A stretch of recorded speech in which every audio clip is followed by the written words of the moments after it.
And can you all see my screen? PowerPoint, great. Well, we're happy to be here today. Like I was telling Doug earlier, we're happy to be warm. So that's nice, nice spring weather. And we are engaging in the discussion about the second part of the annual report, looking at the student information of the annual report. And last month we did the program information. Again, we really encourage you, if you can log into Salesforce and follow along. We won't be able to problem solve each and every issue. And we will do this again at the mid-year, but we wanted to give you an overview and get you started so you know what to do. And the handout, the PowerPoint handout that you have is really a guide for you to take notes on and or to refer back to. And what we'll do today, as we did last month, once Claudia goes into Salesforce, she will cover everything that's on the PowerPoint, but we will not go PowerPoint by slide. You'll have that as a reference so you can kind of follow along. And if there's something that she misses or you want to take some specific notes on, please make sure you ask that. So with our agenda today, we always like to just provide an overview of Salesforce and then start off by talking about the connections between the program application, or if you've done an annual report before, your previous annual report, and a connection between the student information and the scholarship requests. So connections are being made where there's information based on your feedback that are shared across different platforms that we believe will make it a much easier as we move through the year. We're going to go over sections of the student information, and many of you are familiar with it, some of you are not, as well as how you submit that information, how you create it if you're a brand new program and submit it, or how you can clone and submit your information. And then always reviewing the approval process, how we'll provide notes, which I think many of you are used to now in Salesforce, as we give you feedback, and then submissions, and then some reminders, some calendar reminders that'll be coming out soon. So without further ado, we'll move forward. And if you are logged in and are able to follow along and ask questions as Claudia go through Salesforce, that's how we'll work through it. Claudia? Okay. Let me go ahead and share my screen and make sure that everyone.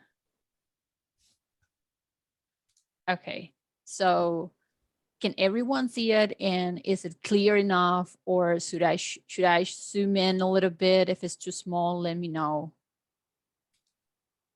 Okay, that's good. So is it good? Okay, perfect. So okay, let's just do a little bit of an walk around the platform just so everyone knows where to go. I think at this point we're all very familiar with how our Salesforce community looks, but as you can see, this navigation bar up here is growing. So we're adding more components, we are improving, and we have several options in here for you. So if you go to the home tab, you will see basically a summary of all the information that you have in there: applications, goals, grant proposals, scholarships, and your institutional contacts. The contacts can be also found in the institutional profile, which we always mention that it's a good idea just to visit this tab from time to time, so you're sure that the persons that are listed in here are accurate, related to the roles. Of course, this account that we're sharing here with you is only a demo, so that's why you're seeing a lot of names around here. Following, you will see the FPCT application. For those that have been working on this, you know that that's the place where you go ahead and you submit your new or renewal applications. Similar with the FPCTP grants, here's where you develop your grant proposals. Then we have the scholarships. Here's where we work on the cost estimators, and then we submit the scholarship request forms, when you can see this a summary of all the money that the center has awarded, what is due back to the center, all that can be seen in there. Last month, we released the annual report program information component where you can do the report about your program information details every reporting year. The new component, it's the annual report related to the student's information. And the better place to find it is just going here and clicking on the annual report student information tab. We also have the follow-up reports. We're not going to cover this today. We are going to go with only with the regular reports, and we're going to cover the follow-up reports during the post-institute workshop during the mid-year institute. So the student report, so we will go ahead and click in here, and I already have a set of records created so we can make this demo a little bit easier. Something that I wanted to mention, and it's something that we are working on right after we deployed this to the FCSUA Salesforce community. Similar to what we did with the program information, is we're going to enter the 2019 information for you.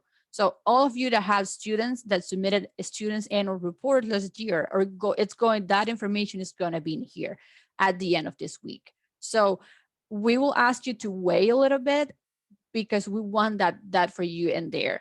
The reason is we wanted you to use all the functions that we have developed. As Janice mentioned, we had an option that is similar to the program information where you can also clone your student reports. So that will make it easier. You don't have to start from scratch working on your student reports one more time. Now the platform has the option to do that. So now that this is ready, we'll work on those 2019 reports. We will put it in and we will send you an email. We'll let you know, hey, the data from 2019 is there. So you can just go ahead and start using that and work in your reports for this year. So the first thing that I wanted to is just go over the different sections that we have in the reports. And for that, I am going to go ahead and open one that I already have a set of data in here. And the first thing that I wanted to show you is the interesting connections that we have developed once you are in this and creating and working on the student information. As you can see, I have Drew here as a student. So we have several connections made. This form, this student form, is actually connected to the scholarship request forms. So let's say that this year, 2020, 2021, you submitted new requests for a set of students in your program. So if you can remember, the first step when you're requesting a scholarship is that you enter the student name and ID. So that is also saved as a record.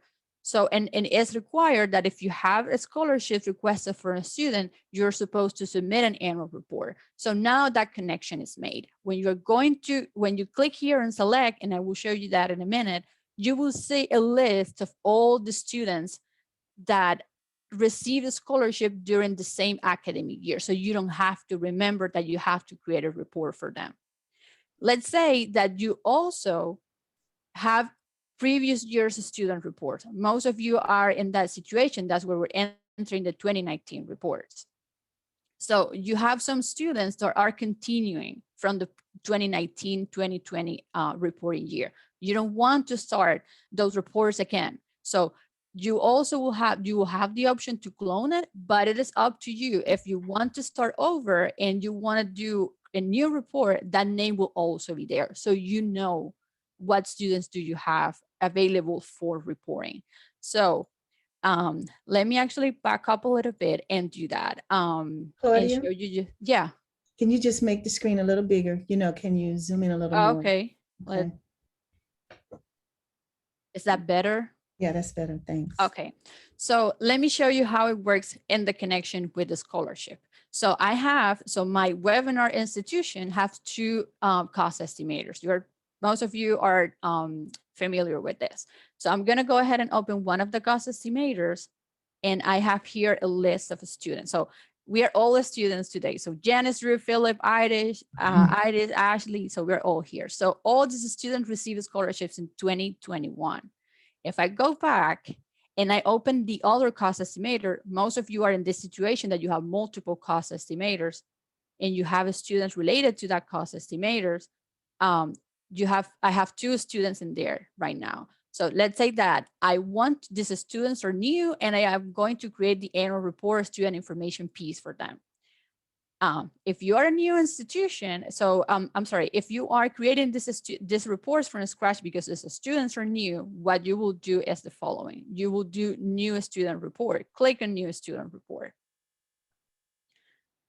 Next, you will go ahead and enter the year. You're going to report in 2021. And next you will select student. See how all the names will be there. So everyone that you have on your 2021 scholarships will be there for you to know that you have to create a report for that student. Now, let's say that you have a student that is not eligible to receive a scholarship or did not receive a scholarship, but it's part of your program. You also have to report on that student. So that's why we have this action here. This option allows you to create a new student so it stays in your account. So you go ahead and you create a new student. You enter name and a student ID, similar as you do when you worked on your scholarship request forms. So let's say that in that case, I selected Drew. It actually pulls out the information for Drew. And I am going to show you, let's see. Oh, one more thing that I wanted to point out. I have, and this is something that I think is really helpful for you, and it actually shows the connection to so those students that are continuing from previous year. Let's say that this student from 2019, let's go ahead and open.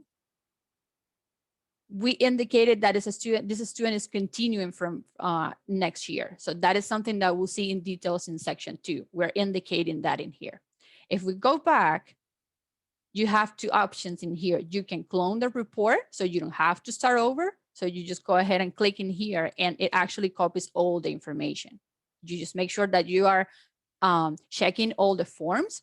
I'm sorry, all the fields to make sure that all the information is accurate and it corresponds to this academic reporting year. But the other option that you have, if you still wanna do a report from scratch, you also have the option in there. So you can go to new student report. You say that you want to do a 2020, 2021 report, and that student name is here. So it's also available. It's telling you that you're missing, that you have that student also in the list of pending to do. And it's something that it will also help you. Okay, you say, I forgot to clone this student because this is a continuing student. I didn't. You will know if you come back here, that student will be in there. So it's a way to let you know how many reports do you have to create. And a good tool that I think is something helpful, once the list is empty, you will know you're done. So that's a good way. It's a good way to think about that.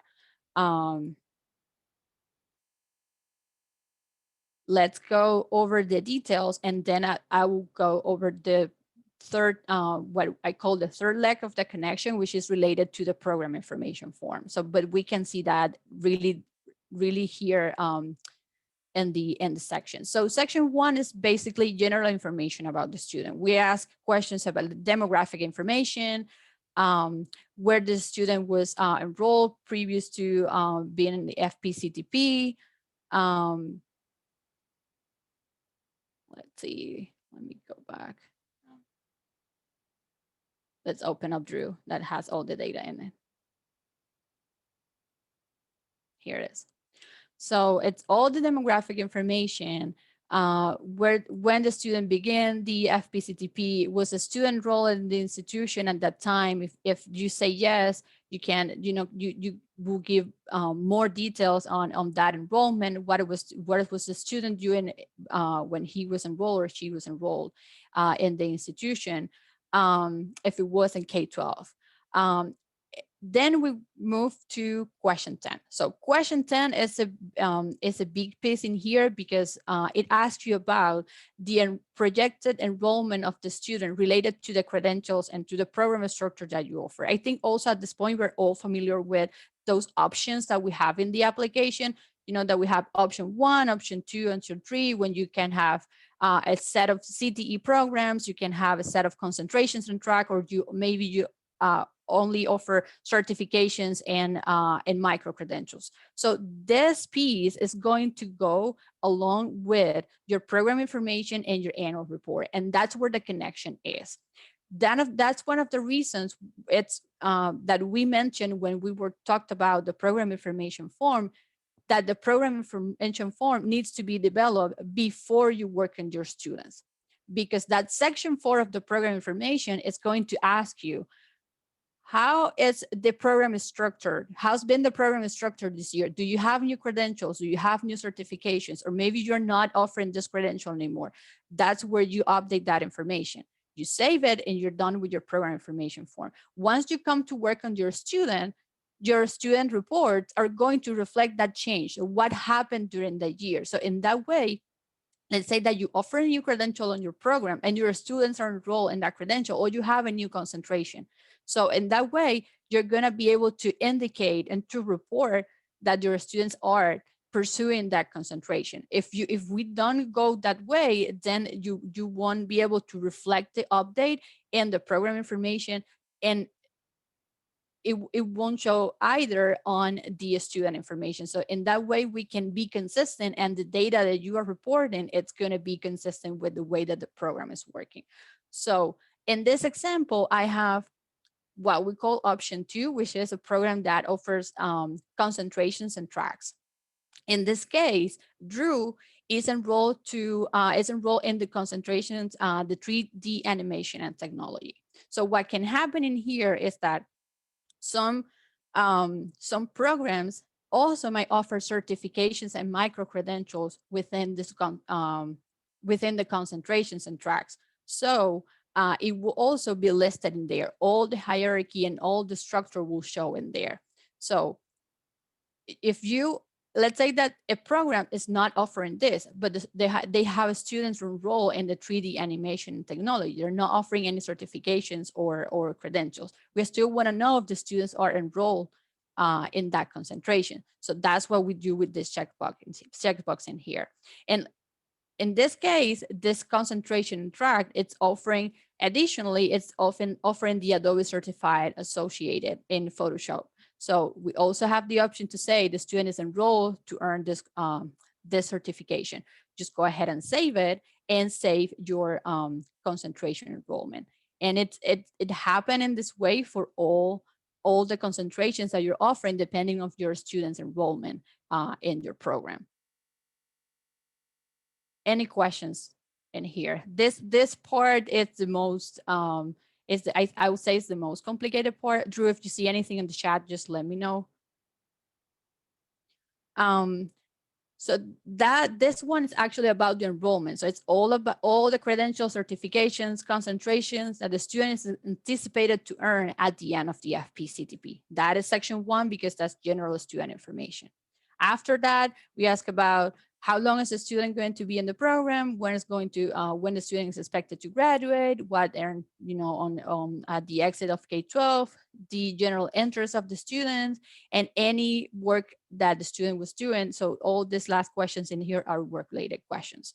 Something that I consider really important, and something that we have in the Word document, as you all remember, we have an area here for you to provide any other related information to this section. So this is the place to have it, to have that information if you need to. Then in section 2, we ask about the annual student information. So this is related to what's going on, what has been going on with the student during this reporting year. So this is very important, especially this question in here, because this actually, it's going to lead to something else that I'm going to show you in a few seconds. So you talked about the status of the enrollment when the student for this reporting year, is it a new student, is a continuing student from the previous year? And then you said, okay, what happened with the student at the completion at the end of this at this program? Is the student continuing next year, or is the student exiting the program?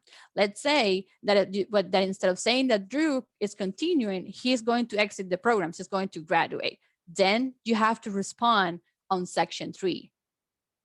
we are not going to see this section 3 if,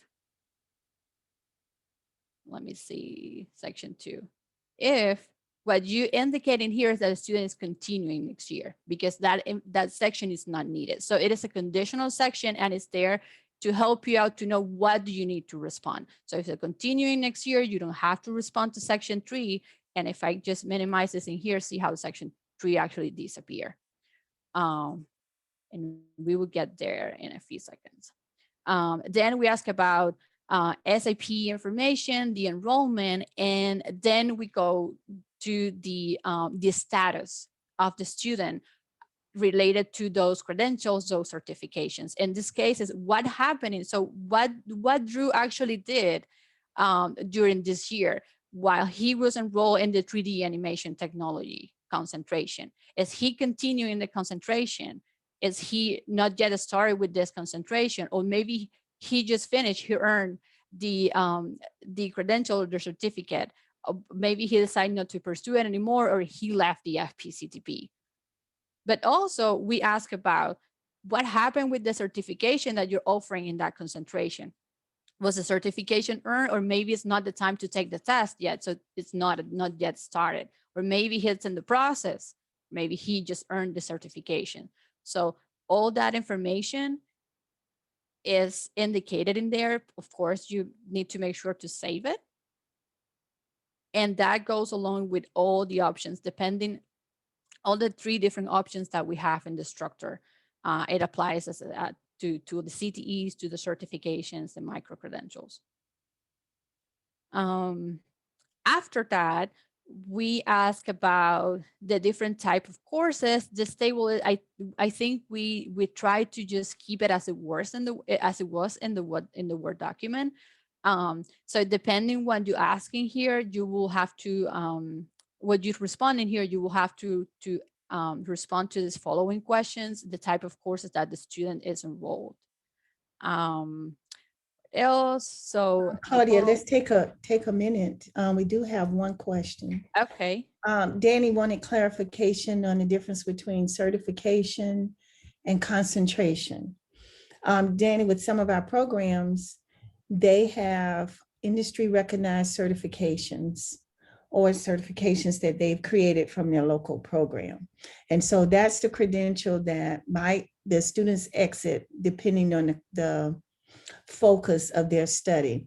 Concentrations, it's just like when we did our undergraduate. We all got an education degree, but maybe your focus or major was special ed, maybe it was early childhood. So those are like the concentrations. It's like their major program of study. So we have certifications where you get a credential from one of those concentrations. Like we became certified teachers. So you got that certificate. And it's the same for many other programs that we have. They have different options that the students can take, different pathways the students can go.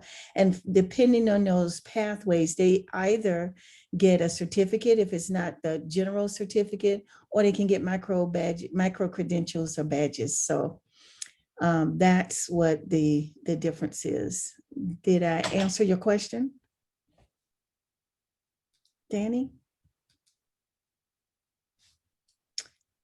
Okay, she might be unmuting or trying to check that out. But Claudia, April asked if you could show her again how to get the student to the student information page. Okay, so let's do one thing. I'm going to wrap up section 3, and then I will go back to the main list, and we will go over that option again. So I definitely don't want to just go over all the fields, because this is really a mirror of the Word document that you have been working on for the past 4 years, I'll say. But I think definitely those the questions that are related to the credentials and the program structure are the most important, because this is the third connection I was talking about. It actually pulls from your program information form. So that's why I said one more time, it's time for you to work on your annual reports, you work on your program information form first. You make sure that your credentials or certifications, your concentration, any changes that you had during this year, that's the place to reflect it. So when you work in your students' reports, those reports are accurate, and the certification or the concentration the student is pursuing, it's going to show on the form.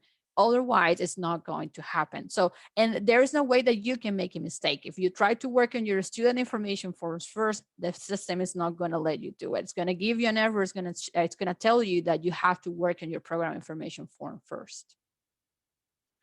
Okay, so now let's go to section 3 as I show you. So let's say that Drew is not a continuing student. He exited the program this year and he is going to graduate. So now section 3 is going to show up down here.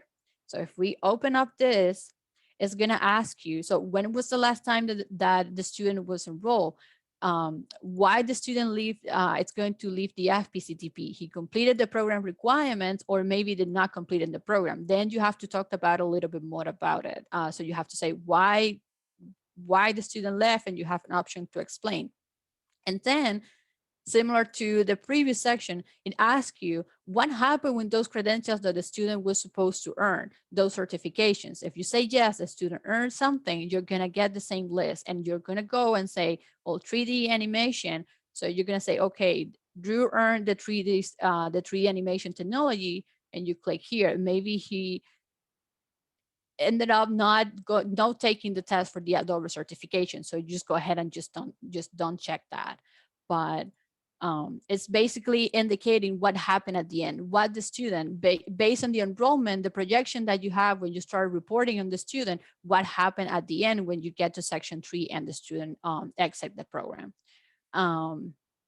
After that, it's a question about employment. So what is the student, what type of employment? So you can choose between competitive employment. You have this a multiple choices question, so you can select different options in here, and then you indicate is if a full-time or is a part-time. You get the option to do that. And if you have other, you get the option also to describe that other. And then it's the student for the next 12 months. So what's going to happen with that, with the student? What's the student's plans? And similar to what we have, and I think I forgot to mention that on section 2, I'm sorry. So we also have a clarification area. So every section have this clarification area for you to write anything that else that you want to say, besides the questions that we ask in the annual report about that student. So we have it in section 3. If I scroll up to section 2, we also have here in section 2, as well as we have it in section 1. Here it is. Any other questions before I go back to the list? Good. Okay. Okay, let's go back to the list. And a way that you can do it up here with your browser, or you can just use this back arrow here. So how to get there? So it depends on your program and what you want to do. Let's just back up a little bit. So one option that you have is just can create new student reports. You can click on new student reports if you are going to create a student report for one student that did not have a previous report. So that's an option that you have. And that's the case, for example, for this student that I have in here, this student had a previous report, so had a 2019-2020, which is something that you're all going to see in a few days. And when you logged into Salesforce, you're going to be able to clone that report, so you don't have to start over entering all the information about the student. Hey, Claudia. Yeah. Are you able to show from their view how it might look? I'm not sure, Linda, if you're, I'm sorry, April, if you're wondering, how do you get to that very top, what we call breadcrumb up to the top where it says annual report student information? I'm not sure if you're asking about how do you get there, or how do you get to where Claudia just showed you? I'm asking about how do you get there? I thought so. So once you log into Salesforce, I think. Oh, okay. So unfortunately, so what happens here, this is where you're going to land. This is a little bit zoom in. This is the community. the URL is the one that Janice showed when she shared the PowerPoint. You have that in the chat. The logged in. So the link is fcsua.force.com. This is what you are seeing up here in the URL bar right now. If you don't remember your password, if anyone had any issues logging in, someone that is supposed to have a license, please reach out to us. There is an option for you to reset your password, but if for some reason you cannot do it, you can always talk to us, reach out to us, contact us, and we will help you out. So once you go into fcsua.force.com, you will land into the home page. And for you to work in your student reports, the option, so the tab is the annual report student information forms. This is the one that you have to click. Okay, stop right there. April, are you able to follow that?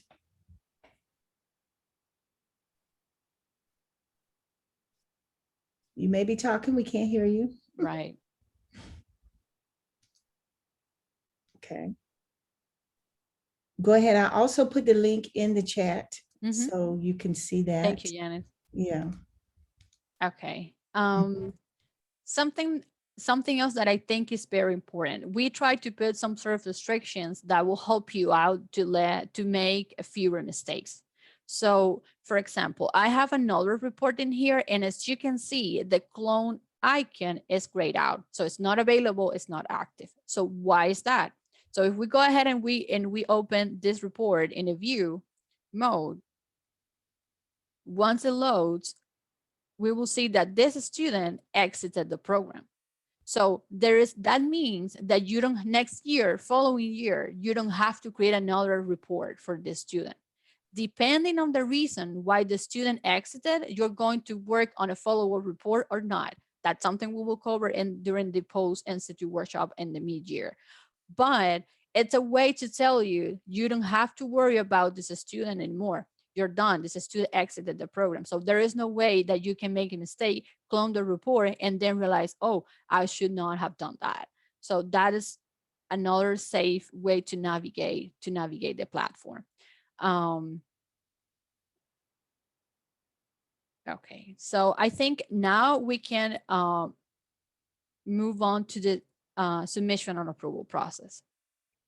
So let's go back to Drew. Let's say that we finish entering all the information, and I'm going to go down to the bottom of the screen.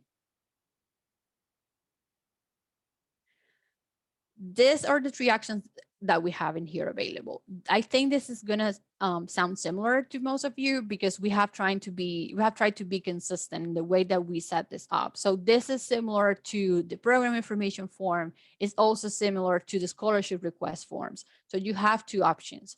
You can save as a draft. If you are still working on the report, you don't want to submit it, you're not done entering the data. In this action, you only save it. It doesn't trigger any notifications, any emails for us and for you. If you're completely sure that you're done with the data, then you go ahead and save it as complete. And that's what I'm going to do. The reason is because, and this is an ideal example, I only have 2 students from previous year and 1 student, but some of you, are going to have a lot of students. So you just don't want to go ahead and submit one by one. You want to create all your reports or clone your previous report, update the information that you have to update. And when you're done and you're sure that it's all set, you just want to go ahead and submit every one at once. That might sound similar to what we do with the scholarship request forms, because it's that exactly what we do. Once you ended up with having all your data in for the request form, you just check all the completed forms that you want to submit to FCSUA. In this case, I'm only going to submit Drew because I just have 1. When you have all your students ready, what you do is you go ahead and select all the ones that are ready, and you click up here where it says submit to FCSUA. What's going to happen is that you're going to receive a notification email, and we're going to get it too. So it's going to tell us that webinar institution just submitted Drew Andrews, and I'm just hearing the email just come through, a student annual report. That will let us know that it's time for FCSUA. It's time for us to go in and review, take a look at the data, and send you back comments if that's the case. And that's something else that I wanted to show you. It's similar. Most of us are, and you already familiar with this process, but I'm gonna do just a little quick update so you can see how the comments. Let's say that we definitely want to review student report about Drew.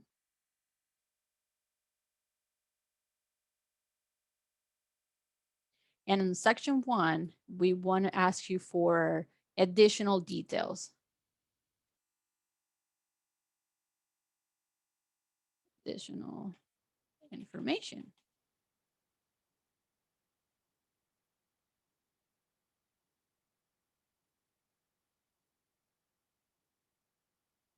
Good. And we are going to save it as updates needed. What's going to happen, similar to all the other components that we have in here, you are going to receive an email that is going to tell you, Drew's annual report needs attention. Please go ahead and log in and revise the comment sections. So if I refresh right here, now the status changed to updates needed. And the edit action is open up again for you to edit. Once we do that, and we go to scroll down through the sections, we're going to see that the comments are actually in a different color for you to see it right away. So please include additional information. We have these comment sections available for all the 3 sections in the report. And that is a way for us to let you know what is missing, what needs to be added, if something that should be reported in a different way. Once you're done with that, you just follow the same process that you just follow for the submission. So once you're done editing, you save as complete. If you're not done, you save as a draft. And once you're done with all the revisions that we send, just go ahead and select all the students and you go ahead and submit it back to us. Maybe because I did not complete it.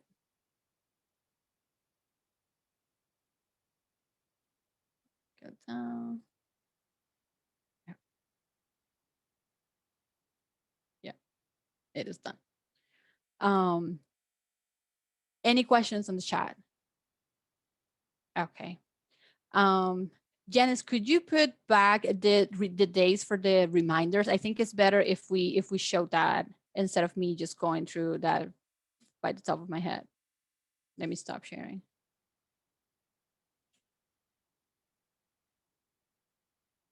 Because something else that we have done, and it's similar to the program information forms, you're also going to receive reminders 90 days out of the days that this reports are due, which is August 1st. You're going to start receiving a reminder first every month, and then 60 days out, you're going to get, I think is 60 days out is twice a month, but Janice is putting the slide back just to make sure that you know. And once you're done submitting all the students report, there is perfect. So May 1st, 90 days prior to the due date, exactly. And then every 2 weeks, 60 days out. All the reports are due on August 1st. And once you're done completing all your annual reports, you will stop receiving the emails. Did I saw a question on the chat? Okay.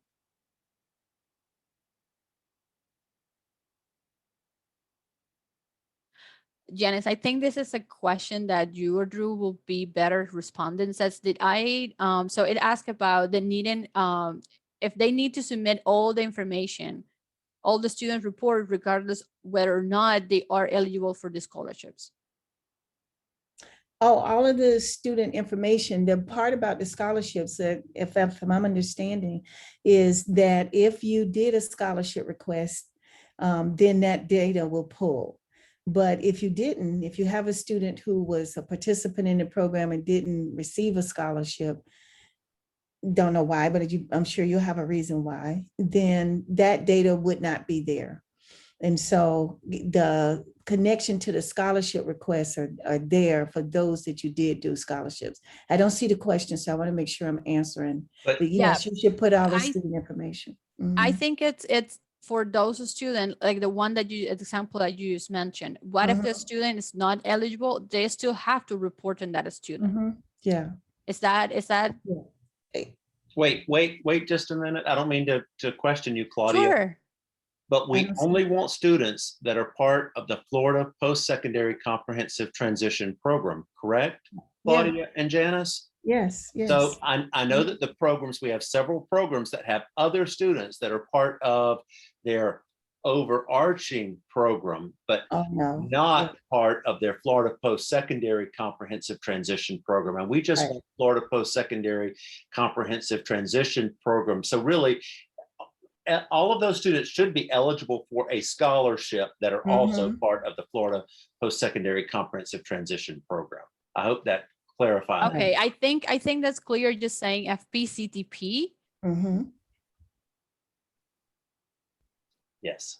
Mm-hmm. Okay. Can I paraphrase that? Make sure I've got it. Mm-hmm. So everybody in here, every student in here is eligible for participation as ID in this program, but not every student in here necessarily is getting the scholarship. Wait, But they're Okay. still eligible, but Mhm. they're not getting for whatever reason. Yeah, yeah, Janice pointed out. yeah. Got it. Okay, cool. Thanks. I think, and maybe I was saying it wrong, but that's definitely why I've always just go back to Janice or Drew for these terms, because definitely my terms are my the tech terms. So, but that's the reason why we have that option that said when you have the list of students, you have that new to add a new students in case that for some reason, as Michael is saying, that student is not eligible for the scholarship, it's not earning, it's not going to receive those funds, but it's still part of the FPCTP. Mhm. You have to work on a report for that student. Mhm. So that's why that option is in there. So because the connection, as Janice was saying, that name is not going to pull from the scholarships because it's not going to be there in the cost estimators. Yeah. and Janice, also, maybe we want to share why students might not be eligible for scholarships, just because I know we also have some new programs on the webinar today. Like if a student has not made satisfactory academic progress, then they might not be eligible for a scholarship. Or a student and their family might say, we do not want the scholarship, and that's why a student might not be eligible for a scholarship. Can you think of another example of why a student might not be eligible for a scholarship that was enrolled in the Florida Post-Secondary Comprehensive Transition Program? Unless one of our teams have it, those are the two primary reasons Right, that we those are have the- it. I just wanted to go ahead for those of you who are on the webinar today that are new to FPCTPs. Every student that is the student with that is a student with intellectual disability, just like Dr. Brady said, every student that is, that has an intellectual disability and that is enrolled in the Florida Post-Secondary Comprehensive Transition Program at your institution is eligible. Mhm. Yeah. Okay.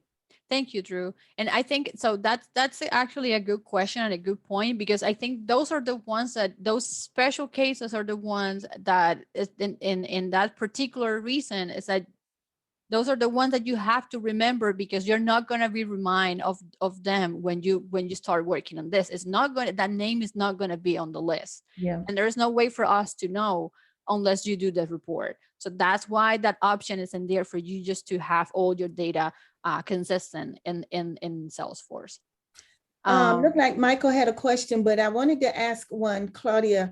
If they remember, they're completing the program information first, Right. and they had an annual report. Let's say they had an annual report the previous year. So the student name would not appear even if it was in the annual report from a previous year. It will be, if the student had a previous report, it is going to be there. Okay. So that will cover that. This Okay. only applies to those students that are new in the program, Okay. that are just not to be receiving sure. a scholarship for some reason. So Yeah. that's the first step, Mhm. that those new students. Mhm. That's cool. Michael, you leaned forward. I did, thank you. There was, and I'm just thinking out loud here. Is there an advantage to you all collecting information on those of us who have students in the program that are not eligible for the Florida program? Is there an advantage to you for having some knowledge that in addition to this set of students who are eligible and who are or are not collecting scholarships, this program also had 4 other students, or this program also had 2 other or 10 other, or does that enable you in any way? Does that give you any oomph when you go to the Leggy to have any kind of conversation about strengthening the program that, or does that, it's just, Well, if there are students with intellectual disabilities, if there are any other category, no. yeah, If there's students with intellectual disabilities, and what's been nice, Michael, is many of our programs have put like a caveat, have shared. Yeah. Well, we have these students under this umbrella of the name of the program, but they're students that are not necessarily, they don't qualify for the FPCTP. right, And so we separate that out. But if they're not ID, then no, it doesn't help. okay. Yeah, thanks. Good question. Because we do have programs reporting it. Yeah, Francis just put something in the chat about the same Okay. thing. There's some students, and we have the same, as you know. Mhm. There's some students that don't come up 70 on the IQ. So therefore, they're not eligible Mhm. as ID. Right. So we're not reporting those guys in.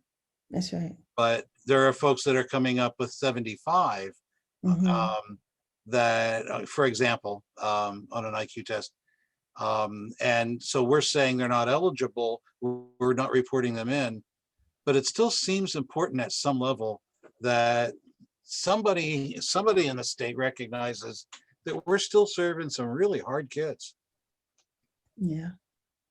But Yeah, I agree. you know, maybe not this year. Maybe Michael, you sneak it in every single time. So we don't ignore it. We definitely don't ignore it. And we address it. well, no. I want to further enable you guys in your reports. But if it Yeah, doesn't do I that, then appreciate let's that. keep it No. keep it apart, because Yeah. that's confusing if it's not. Yeah. Yeah. Well, the beauty of what you guys are going to be able to do is really, we hope will hopefully be a little more efficient, because if you've done a previous report, or all of you would have done an application, or that concentrations and tracks, all of what you would have put in when you do the program information, as we mentioned last month, it's going to automatically fill, and you're going to be able to edit it and add to, and then also those will feel when you start looking at the choices for the students, they are there, so it's not like typing it into the Word document like you've had to do before. So we hope that that's going to help pre-filling that credential side, pre-filling that side for those, and avoiding mistakes when students have exited and you report on them or forget to report on them as they exit the program. And all of this is from feedback that you've given us that will make it more helpful. We had some glitches last year when we had that the Word document that it actually each year, the Word document that was fillable, and it had a limit, and you had to get back to us to add more, lists for credentials or students' names. Now we don't have that limitation. And so those of you who are new coming in, you got a nice little blessing, thanks to your older guys who've been hanging in there and dealing with us as we've gone through lots of changes. So remember, those reminders will start coming, and actually you'll have reminders for the program information and reminders for the student information. So it's going to ask you for both. And keep in mind that the program information has to be completed first. And if you don't do that, you're going to be defaulted back. So, Right. student we information have is a certainly, question. go ahead. I'm go ahead. sorry. We have a couple of questions in the chat. Okay. One is from Diana. Mhm. She's asking, what's the definition of work experience outside of internship? Well, we have students who have work experience, and any colleague can actually jump in on this. Students have work experience that is unpaid. Some is work that is paid. Some that is considered voluntary, building skills. work, they may have some simulations, give students work-based learning opportunities that relate to work. So I hope that answers your question, Diane. Did I miss anything, anybody? Other types of work experience? I just wanted to remind everyone that if you logged in and you try to follow along, you should have been able to see all the actions that we have in there, but not the records. We are currently entered your 2019 data. So if you wait a couple more days, we will have everything in there. So if you log in and your annual report student information form is empty, which it should be right now because nothing is available just yet, it's because we're going to enter your information to save you some time. So we will send you an email to all of you once the data is ready and once you can go in and start working on your student reports. The program information form, it's all in there. So your 2019 forms, so previous reports are in there. So if you decided to start working your 2021, 2020, 2021, so you can just do that because it's available. But you should be hearing from us soon about that 2019 data in there. I want to make sure I answered Diana's question. She said, thank Yes, you. she said, Yes, yeah. thank you, Janice. Yeah, okay, you're welcome. Thank you. I can't see the chat, so I just want to make sure.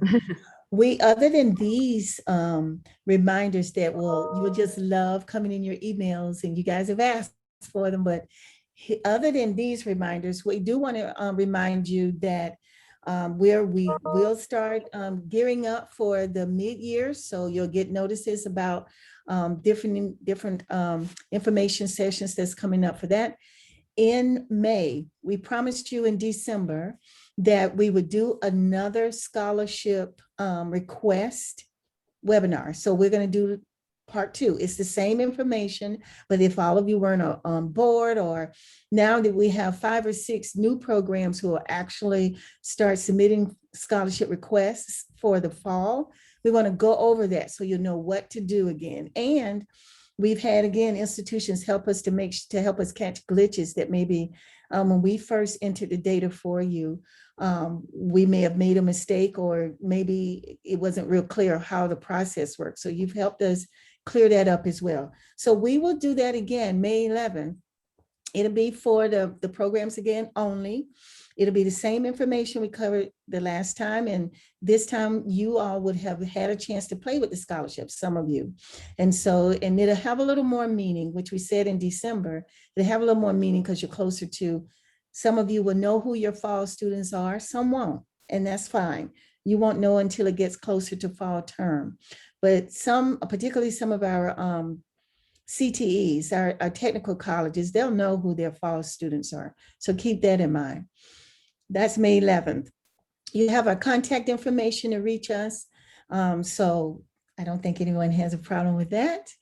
And we have April 27th, we have an upcoming webinar that's open for anyone. If any of you are interested, we're going to have Tara Rowe and Gwen Carey talk about mentoring and the FPCTP. And I think it's going to be great. This is a follow-up from peer mentoring and supports we've done before, but they're going to tell you from their side.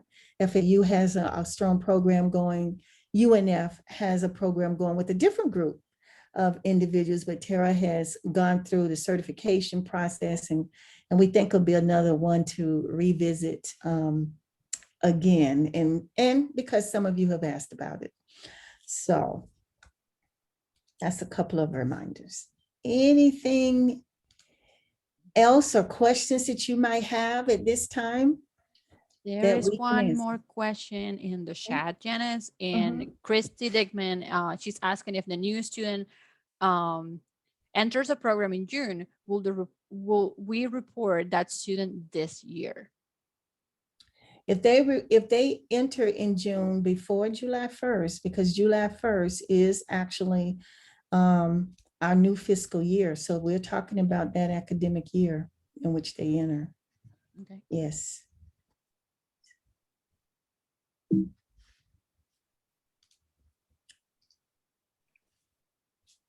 Okay. Well, I don't think, I think we have covered everything else. Drew, let me know if you see anything else in the chat. I have been trying to look and see if you're missing any questions. But just wait for our email, not letting you know that the data is available, and please reach out to us if you have any questions. We have done one-on-one coaching with the request, the scholarship request forms, and of course, we're gonna answer all your questions, and we will talking about this and the follow-up reports for the completers during the mid-year. Also, we will revise the documents that are up. So we'll still keep those Word versions, instructions. So we have many changes. Now we need to relate to Salesforce and the instructions, but the content is the same. There's no difference in the content. So those documents that are up, and we'll put some new ones up before the mid-year, actually within the next couple of weeks, so that you'll see that that's with all of it. And in the event you want to share application information with others, you all know that everything, our applications, our scholarship requests, are also our grant, and that's being further developed with the grants, grant proposal and components will also all be in Salesforce, so we'll get familiar with that. That's our home. Claudia, maybe she doesn't look like she lost any weight or anything, and maybe she doesn't look like she has gray hair, but this woman has been working like endlessly. So she was really disappointed that the information wasn't available for you today, where we would have copied everything for you, have entered everything. So we just really appreciate her and all the work that she does. And I know you all do too. But Thank she's you. trying to get it all done for you. And she constantly thinks about what makes sense for you and what can be efficient for you. And as with the program information, when she mentioned before, reports can be run on any of the information we have in Salesforce at any time. When you want a report, you can't run it, but we can run it for it. So if you need some for your administrators, or reporting to your constituents, your advisory group, or anyone like that, just let us know. So, and you will definitely give us feedback when you get cranking and we have everything entered. Janice and Drew, I have a question. This is the time of year when a lot of us try to keep our heads low and stay out of the line of fire for things that come south from Tallahassee. Are you hearing anything statewide? Is there conversation that looks positive for us as a for this effort overall? Positive is that this is here to stay and that they're very supportive of the program. They've even done some amendment to the language related to grants, and they're working on amendment related to the scholarships, but that is not finished yet. And so I asked just the other day, can I announce anything? Not yet, because they haven't finally voted on it. But your input, Michael, was very helpful. Amanda's was very helpful. Katie, you've given us some good input to take to our legislators, and we appreciate that, and they're listening. But they have no interest in it leaving. What they want is more students.